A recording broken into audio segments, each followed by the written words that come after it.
Yes? During my instruction? Would you like me to go over this video so you know to check your answer and then you can go? Okay.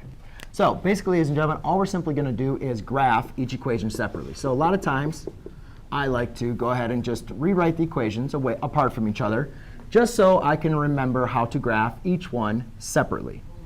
Okay? Because even though we are graphing them separately, we're going to put them on the same coordinate axis.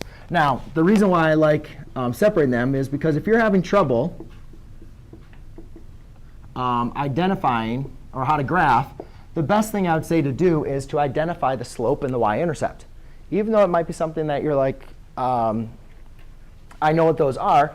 Remember, we always want to represent the slope as a ratio and the y-intercept as a point. So if I was going to graph this line, I'd go do 0, 2, which is the coordinate point right here. And then the slope tells us we can rise 5 and go run 1. So I can go up 5 from the y-intercept, 1, 2, 3, 4, 5, and then over 1. Okay? Now, usually, typically, ladies and gentlemen, that when solving a system of equations, you only, or just graphing a line, you only need 2 points to connect the line. But remember, we're looking for the intersection point. So as many points as I can kind of represent, the better, because we're going to look for their intersection.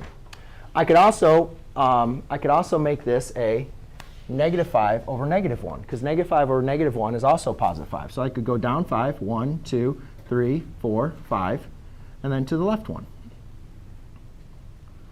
Then I go ahead and connect. All right. Now, for the next example, if I was going to identify the slope and the y-intercept, I would say the slope is equal to 3 over 1, and the y-intercept is not there. So you can always think of that as plus 0, 0, 0. So I go 0 over 0. And I could go up 3, 1, 2, 3 to the right 1. Or you could also go down 3, 1, 2, 3 to the left 1. And then you guys can see that they have an intersection point at the point -1, -3.